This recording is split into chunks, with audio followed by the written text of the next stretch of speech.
আসসালামু আলাইকুম। সবাই কেমন আছেন? আলহামদুলিল্লাহ আমি ভালো আছি। তো আজকে এই দেখুন দুটো রেসিপি নিয়ে আবার আপনাদের মাঝে উপস্থিত হলাম। আজকের রেসিপি হলো মূলার শাক ভাজি, মূলা বেগুন দিয়ে বাঁশপাতা মাছের হাতে মাখানো রেসিপি। তো আপনারা সবাই আমার সাথে শুরু থেকে শেষ পর্যন্ত রেসিপি দুটো দেখতে থাকেন। মূলাগুলা হালকা ভাপিয়ে নিচ্ছি, কেটে ধুয়ে রেখেছি। এখন এগুলা ওই চুলাতে হালকা সিদ্ধ করে নিব।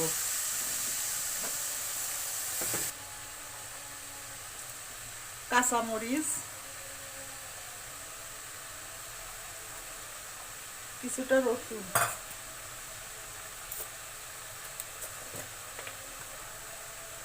পরিমাণ মতো লবণ দিয়ে কিছুক্ষণ ঢেকে রেখে সিদ্ধ করে নিব। শাকটা সুন্দর সিদ্ধ হয়ে গেছে। এখন যেটুকু পানি বের হয়েছে এটুকু শুকিয়ে গেলে নামিয়ে নিব।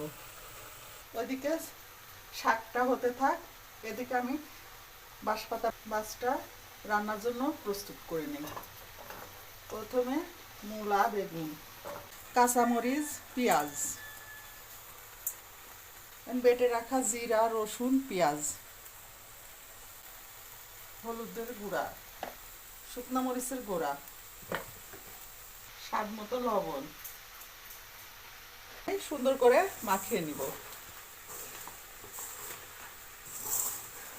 হাতে মাখা তরকারি যতটা মাখানো যাবে ততটাই মজাদার হবে।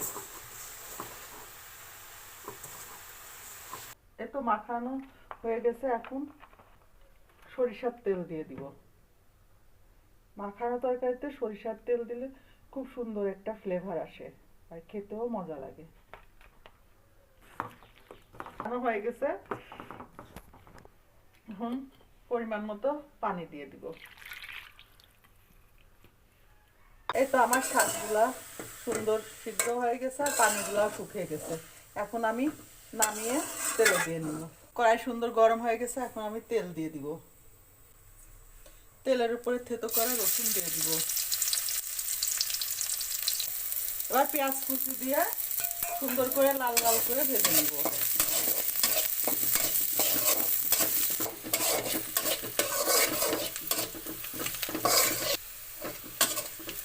একটু সুন্দর ভাজা হয়ে গেছে, এখন আমি শাকগুলা দিয়ে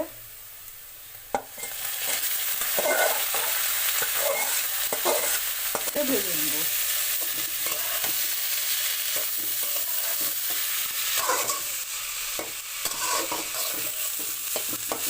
তো এটা আমার ভাজিটা সুন্দর হয়ে গেছে, এখন আমি নামিয়ে নিব।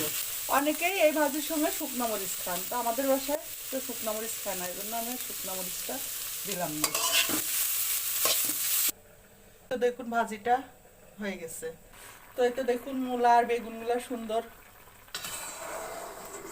সিদ্ধ হয়ে গেছে। যেতে মাছগুলো অনেক পাতলা আর নরম, একসঙ্গে মাখিয়ে দিলে মাছগুলো গলে যেত, তাই আমি একটু বলকা সিদ্ধ করে নিয়ে তারপরে মাছগুলো দিয়ে দিচ্ছি।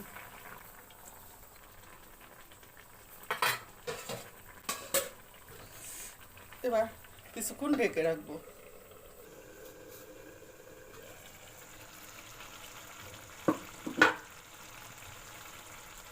এই তো দেখুন আমার তরকারিটা প্রায় হয়ে গেছে। এখন আমি ধনিয়া পাতা দিয়ে দিব। শীতের সময় আর এরকম হাতে মাখানো তরকারির সঙ্গে ধনিয়া পাতা না হলে কি জমবে বলুন।